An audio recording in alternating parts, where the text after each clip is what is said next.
Buenos días, mis amados hermanos. En esta mañana concluiremos el capítulo 17 del Evangelio de Juan, estudiando los versículos del 20 al 26. Y de paso concluimos con la serie titulada Intimidad con Jesús, de las lecciones del aposento alto. Y vamos a leer Juan capítulo 17, versículos 20 al 26 de la Nueva Biblia de las Américas. Y dice así la palabra del Señor: Pero no ruego solo por estos, sino también por los que han de creer en mí por la palabra de ellos, para que todos sean uno, como tú, oh Padre, estás en mí y yo en ti, que también ellos estén en nosotros, para que el mundo crea que tú me enviaste. La gloria que me diste les he dado, para que sean uno, así como nosotros somos uno, yo en ellos y tú en mí, para que sean perfeccionados en unidad, para que el mundo sepa que tú me enviaste y que los amaste tal como me has amado a mí. Padre, quiero que los que me has dado estén también conmigo donde yo estoy, para que vean mi gloria, la gloria que me has dado, porque me has amado desde antes de la fundación del mundo. Oh Padre justo, aunque el mundo no te ha conocido, yo te he conocido, y estos han conocido que tú me enviaste. Yo les he dado a conocer tu nombre y lo daré a conocer, para que el amor con que me amaste esté en ellos y yo en ellos. Vamos a orar. Bendito y amado Padre Celestial, te damos gracias por este tiempo que nos das de poder compartir de tu palabra. Aquí estamos delante de la oración de nuestro Salvador, que hizo contigo, Señor, antes de ir a la cruz, y ya está terminando su oración. Y en esta mañana, Señor, necesitamos luz de tu palabra, Señor, porque necesitamos saber, Señor, porque está justamente orando por nosotros, para saber qué es lo que Jesucristo oró por nosotros, y a su vez nosotros podamos entender, Señor, cuál es nuestra misión aquí en este tiempo, Señor. Ayúdanos, Señor, a comprender, que el Espíritu Santo se derrame visiblemente en medio de tus palabras, Señor, y podamos salir edificados con todo esto. Y lo dejamos en el bendito nombre de nuestro Señor Jesucristo. Amén y amén. Juan capítulo 17 es la culminación del discurso de despedida de Jesús a sus discípulos, que comienza en Juan 13, cuando comenzamos esta serie, y anticipan la glorificación de su ministerio, es decir, su muerte y resurrección, que leemos más adelante en los capítulos 18 al 20 del Evangelio de Juan. Todo el capítulo 17 es una oración íntima con Dios el Padre, pidiendo primeramente por su glorificación, versículos 1 al 5, pero pide por sus discípulos cercanos posteriormente unidad y santificación, versículos 6 al 19. Y ahora nos llega el turno a los lectores de Juan, es decir, a nosotros que hemos creído el mensaje del Evangelio, versículo 20a, sino también por los que han de creer en mí por la palabra de ellos. Y es interesante notar cómo se dirige Jesús a los futuros creyentes, versículo 6. He manifestado tu nombre a los hombres que del mundo me diste. Eran tuyos y me los diste, y han guardado tu palabra.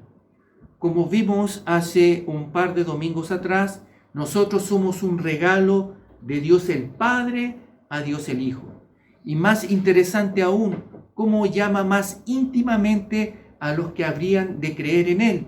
Y no los llama cristianos, no los llama creyentes, tampoco hijos de Dios. Juan capítulo 14, versículos 21 y 23.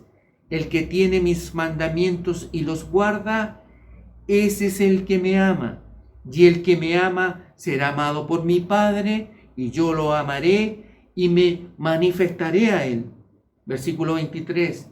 Jesús le respondió: si alguien me ama, guardará mi palabra, y mi Padre lo amará, y vendremos a él y haremos con él morada.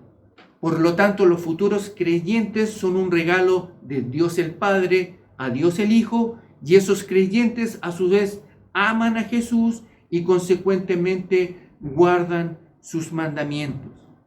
Pero hay algo más que Cristo le pide al Padre en oración por los futuros creyentes que son parte del pueblo de Dios en el nuevo pacto, y es unidad. Y es unidad. Y este es el primer punto que vamos a ver en esta mañana.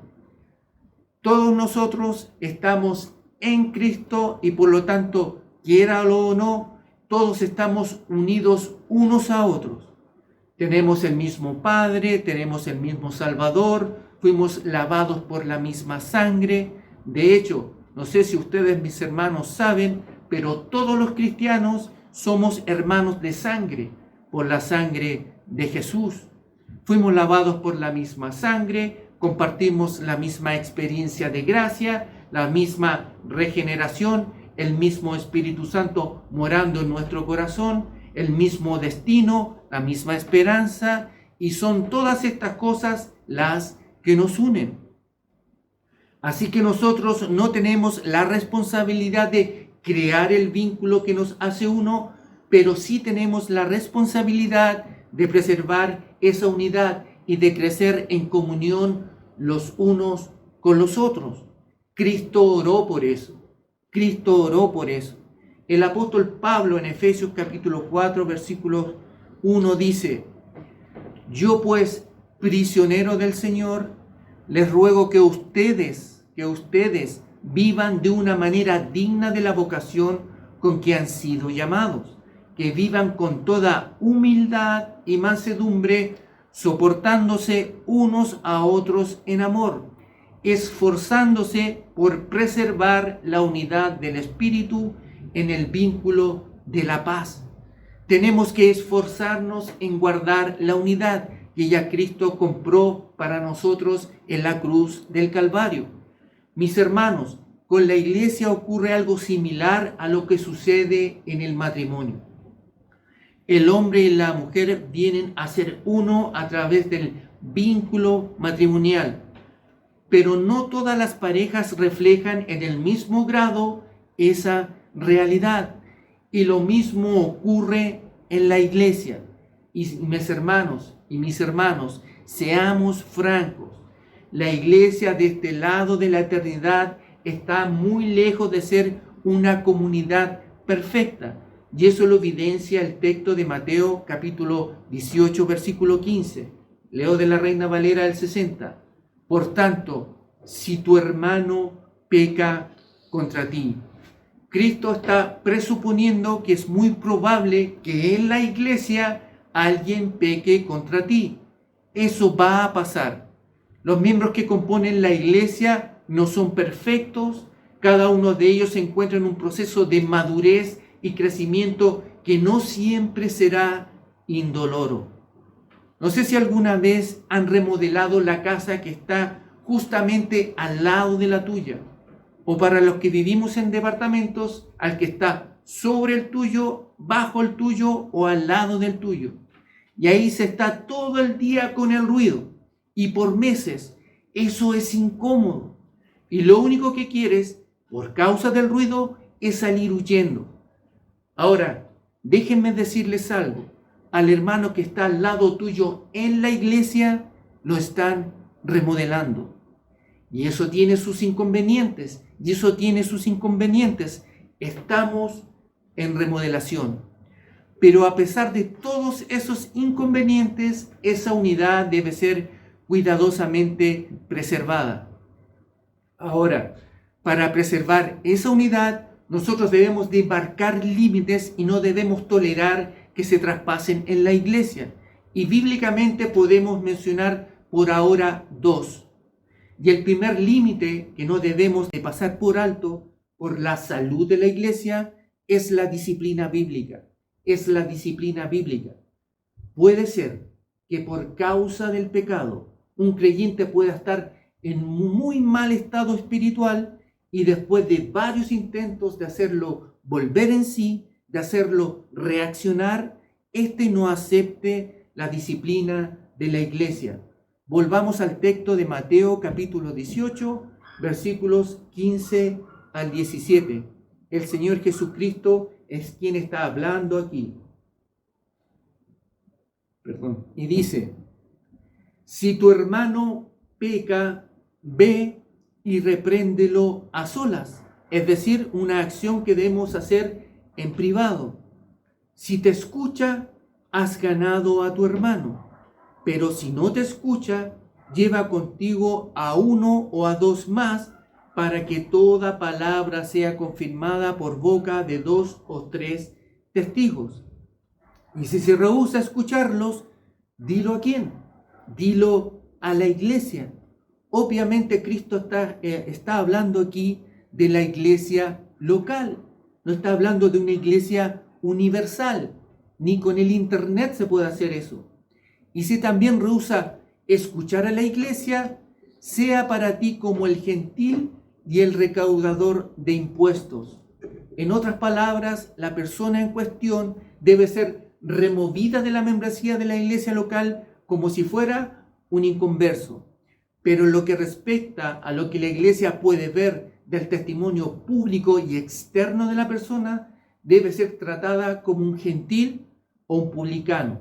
En otras palabras, a alguien que está fuera del pacto o como alguien que ha violado el pacto, es decir, que no pertenece al pueblo de Dios.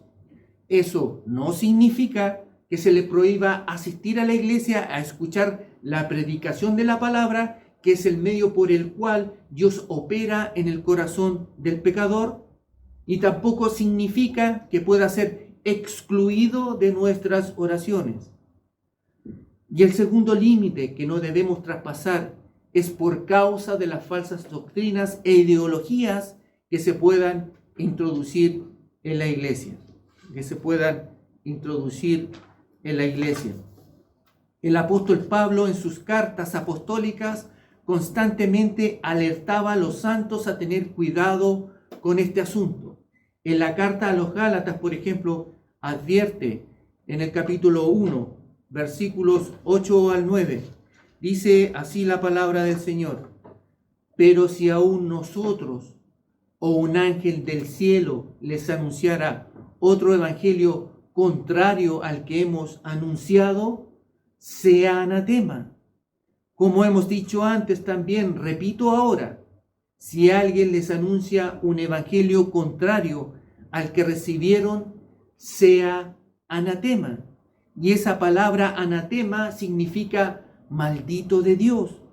Y ahora veamos cómo se dirige a los falsos maestros que querían perturbar el evangelio con otro tipo de doctrinas e ideologías. Vamos a Filipenses capítulo 3, versículos 1 al 2, y dice así: por lo demás, hermanos míos, regocíjense en el Señor. A mí no me es molesto escribirles otra vez de lo mismo, y para ustedes es motivo de seguridad. Escuchen esto: cuídense de esos perros, cuídense de los malos obreros, cuídense de la falsa circuncisión. Por lo tanto, la idea de ecumenismo, que ha tomado mucha fuerza en el día de hoy, que es la unión de todas las iglesias en una sola, no importando su creencia, y que algunos creen que es el motivo que Cristo está orando aquí, esa idea no es bíblica. Primera de Juan, capítulo 2, versículo 19. Ellos salieron de nosotros, pero en realidad no eran de nosotros, porque si hubieran sido de nosotros, habrían permanecido con nosotros. Versículo 21. No le he escrito porque ignoren la verdad, sino porque la conocen y porque ninguna mentira procede de la verdad. Versículo 22. ¿Quién es el mentiroso sino el que niega que Jesús es el Cristo? Este es el anticristo, el que niega al Padre y al Hijo. Por eso, mis hermanos, es la importancia del discipulado en la iglesia, para que vayamos creciendo y alimentándolos del evangelio bíblico, como dice Pablo en Efesios capítulo 4, versículos 12 al 14, a fin de capacitar a los santos. ¿Para qué? Para la obra del ministerio, para la edificación del cuerpo de Cristo, hasta que todos lleguemos a la unidad de la fe y del pleno conocimiento del Hijo de Dios, a la condición de un hombre maduro, a la medida de la estatura de Cristo. Versículo 14. Entonces ya no seremos niños, sacudidos por olas y llevados de aquí para allá por todo viento de doctrina, por la astucia de los hombres, por las artimañas engañosas del error. Entonces, la pregunta que se nos viene a la mente es, si Cristo oró por la unidad de los futuros creyentes, que son un cuerpo en la iglesia, ¿cómo va a ser posible esa unidad? ¿Y saben cómo ocurre eso?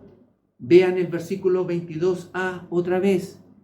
La gloria que me diste les he dado para que sean uno.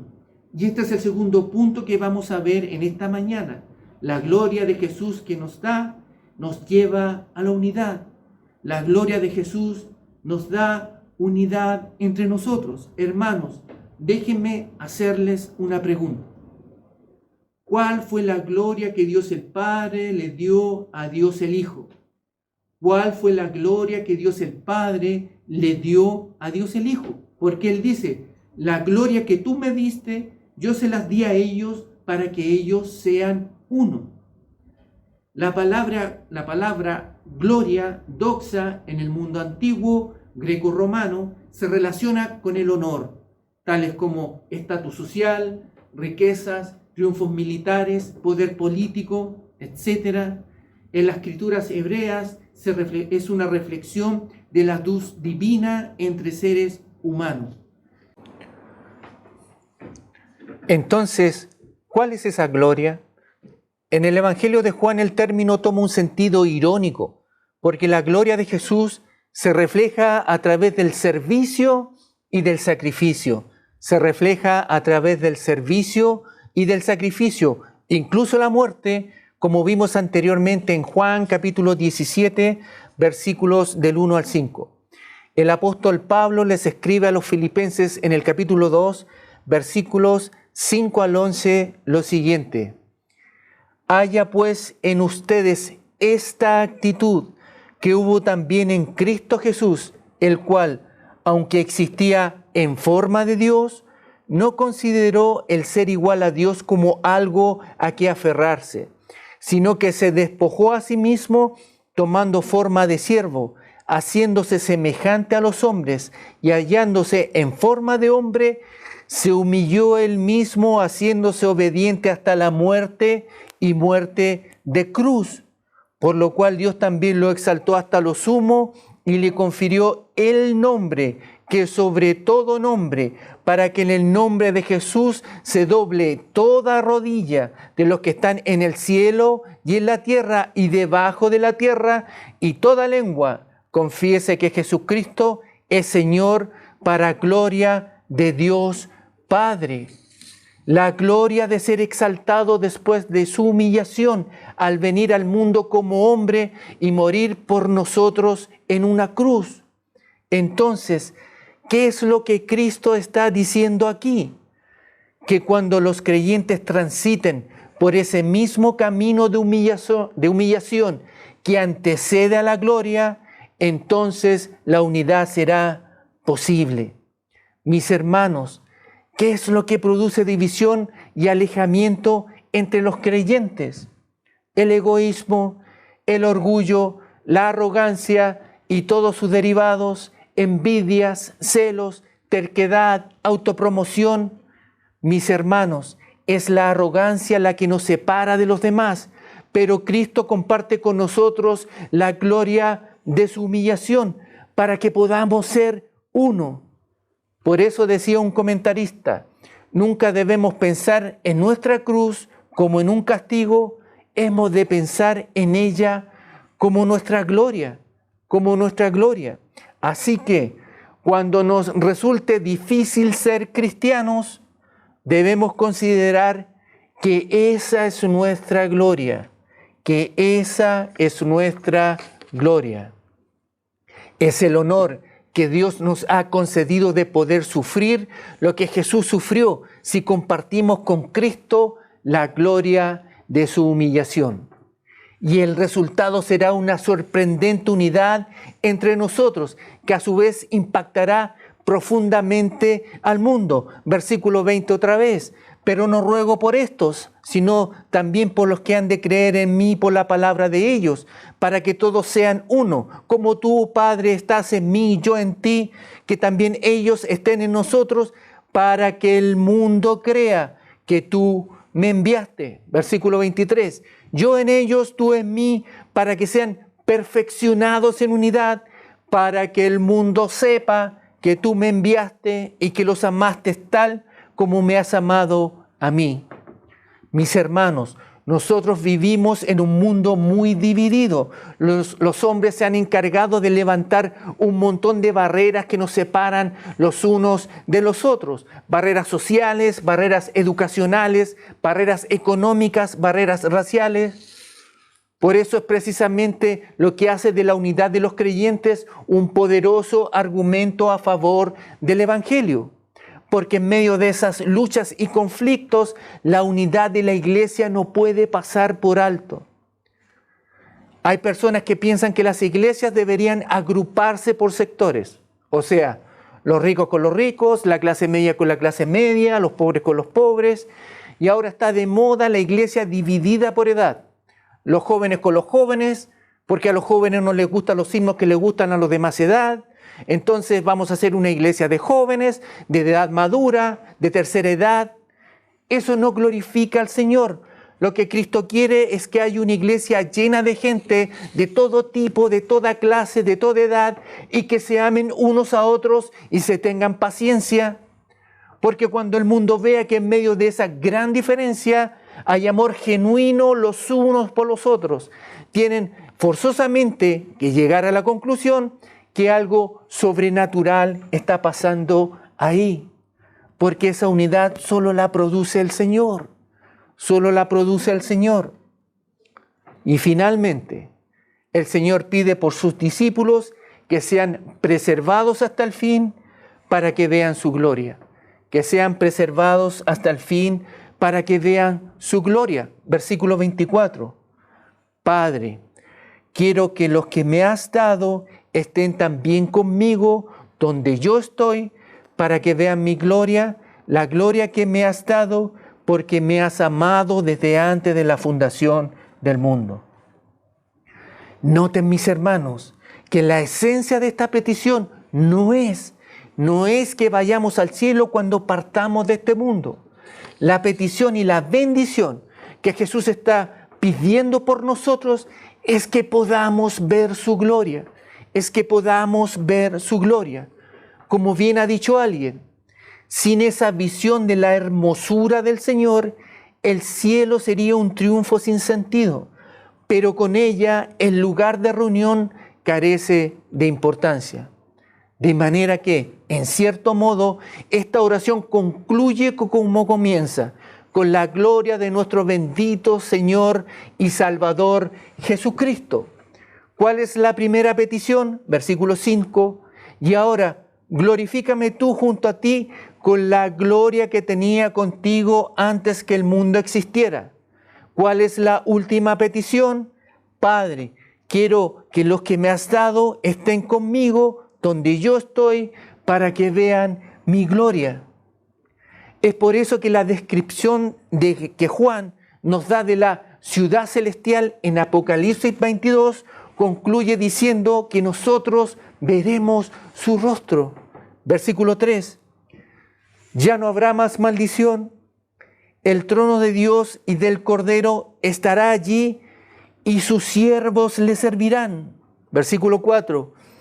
Ellos verán su rostro y su nombre estará en sus frentes, y ya no habrá más noche y no tendrán necesidad de luz, de lámpara, ni de luz del sol, porque el Señor Dios los iluminará y reinarán por los siglos de los siglos.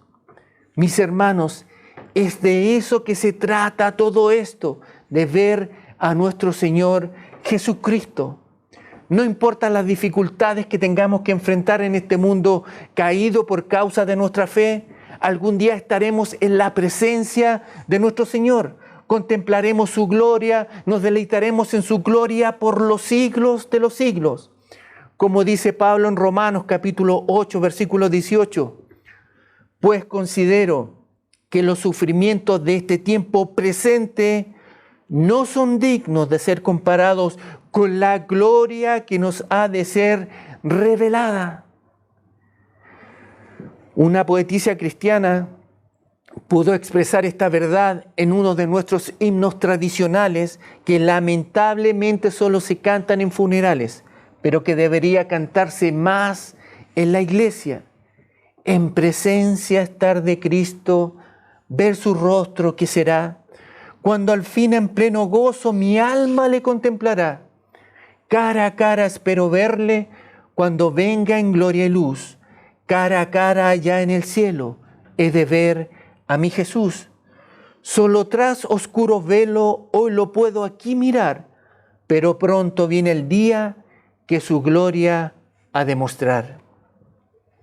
Y mis hermanos, si esto es extraordinario por sí solo, no quiero que pierdan de vista un detalle del versículo 24, que lo hace todavía más sobrecogedor. Versículo 24, Padre, quiero que los que me has dado estén conmigo donde yo estoy, para que vean mi gloria, la gloria que me has dado porque me has amado desde antes de la fundación del mundo. Dios el Padre ama al Hijo con un amor eterno y por causa de ese amor, Dios el Padre le dio gloria. Pero también por causa de ese mismo amor, Dios el Padre diseñó un plan de salvación para poder obsequiarle al Hijo un pueblo redimido que disfrutará por los siglos de los siglos en esa relación de gloria y amor que disfrutan eternamente las tres personas de la Trinidad. Yo quiero que ellos vean mi gloria para que vean cómo tú me has amado, y yo quiero que ellos también compartan ese amor por los siglos de los siglos. Nosotros viviremos eternamente en medio de una sinfonía de gloria y amor entre el Padre, el Hijo y el Espíritu Santo. Y mientras llegamos allá, el mismo Cristo, por medio de su Espíritu, nos ayuda a seguir conociendo y disfrutando de antemano de un anticipo de ese amor trinitario. Versículos 25 y 26. Oh Padre justo, aunque el mundo no te ha conocido, yo te he conocido y estos han conocido que tú me enviaste. Yo les he dado a conocer tu nombre y yo lo daré a conocer para que el amor con que me amaste esté en ellos y yo en ellos. Yo voy a enviarles el Espíritu Santo para que ellos te sigan conociendo y sigan conociendo la relación de amor que hay entre tú y yo. Y para que ellos sepan que el amor con que tú me has amado a mí esté en ellos y yo en ellos. Eso está pasando aquí y ahora. Y aun cuando predicamos un pasaje como este, tan difícil, para que nosotros podamos ir disfrutando de antemano un poquito de lo que será estar en la presencia del Señor en aquel día, mis hermanos. Que el Señor nos ayude a vivir a la altura de lo que somos como creyentes, viviendo en santidad y unidad, para poder mostrar al mundo el poder del Evangelio. Y sobre todas las cosas, que nosotros podamos mostrar en medio de las dificultades y de esta penosa pandemia mundial, que a pesar de todo es glorioso ser cristiano. Qué privilegio tenemos nosotros de conocer al Padre a través del Hijo y ser parte de esa sinfonía de gloria y amor que disfrutaremos por los siglos de los siglos. Y antes de terminar, me gustaría hacer un llamado. Mi amigo, mi amiga, si tú esta mañana estás sin Cristo, con todo el dolor de mi corazón, tengo que decirte que Cristo no oró por ti. Cristo no oró por ti, porque claramente dice que ora también por los que han de creer en mí, por la palabra de ellos. Escucha estas palabras sentidas del apóstol Pablo en 2 de Corintios capítulo 5 versículo 20. Dice así: por tanto, somos embajadores de Cristo, es decir, somos personas que hablan de parte de un rey, las palabras que ese rey quiere hablar para ti. Por tanto, somos embajadores de Cristo, como si Dios rogara por medio de nosotros. En nombre de Cristo, les rogamos, reconcíliense con Dios, reconcíliense con Dios. Pero si Dios esta mañana te dio la capacidad de entender este mensaje, ve a Cristo en arrepentimiento y fe. Ve a Cristo en arrepentimiento y fe, y todos tus pecados serán perdonados. Ahí donde tú me estás escuchando, pídele que te perdone por amor de tu alma inmortal, donde estará por los siglos de los siglos. Y solo de esa manera serás parte de ese pueblo redimido que Dios el Padre le regaló a Dios el Hijo. Y si tú, mi hermano, mi hermana, por el motivo que sea, has roto el lazo que algún día te unió a ese grupo de creyentes que es la iglesia, vuelve de la misma manera como una vez hiciste pacto matrimonial con Dios. Vuelve en arrepentimiento y fe. Vuelve en arrepentimiento y fe para volver juntos a alabar y participar de la cena del Señor. Y a nosotros, mis hermanos, que el Señor nos ayude a cultivar una pasión creciente por la iglesia, en la misma medida en que se acrecienta nuestra pasión por Cristo. No se puede tener pasión por Jesús sin tener pasión por su cuerpo, sin tener pasión por su esposa, por esa esposa que Él derramó su sangre en la cruz del Calvario. Mis hermanos, que el Señor bendiga la iglesia local de Micalvi, que bendiga la iglesia aquí en nuestro país para el avance del reino de Dios, y en todo lugar donde el Señor quiera usarla por el bien de las almas y para la gloria de su nombre. Es un privilegio ser parte de la iglesia. Es un privilegio ser parte de la iglesia. Que el Señor bendiga su palabra. Vamos a orar. Bendito y amado Padre Celestial, agradecemos este tiempo que nos das de poder compartir estas palabras, Señor. Primeramente te damos gracias, Señor, por tenerlas escritas, Señor. Las escribieron a través de tu siervo, Señor. En este caso el apóstol Juan las dejó para nosotros para que pudiéramos leer en este siglo XXI esta oración preciosa que hizo Cristo por nosotros acá en este tiempo. Bendito Padre, danos la capacidad de poder entender, Señor, de poder aplicar esta unidad de la iglesia, de poder aplicar el amor los unos con los otros, Señor, para que estas palabras sean vivas y eficaces, Señor, en medio nuestro. Oh Señor, danos esta capacidad, sé tú con nosotros, que el Espíritu Santo obre en este correr, en este transitar, Señor, que tenemos nosotros aquí en esta tierra, para que podamos glorificar tu nombre, Señor. Y agradecemos todo esto y lo dejamos en el bendito nombre de nuestro Señor Jesucristo. Amén y amén, Señor. Gracias.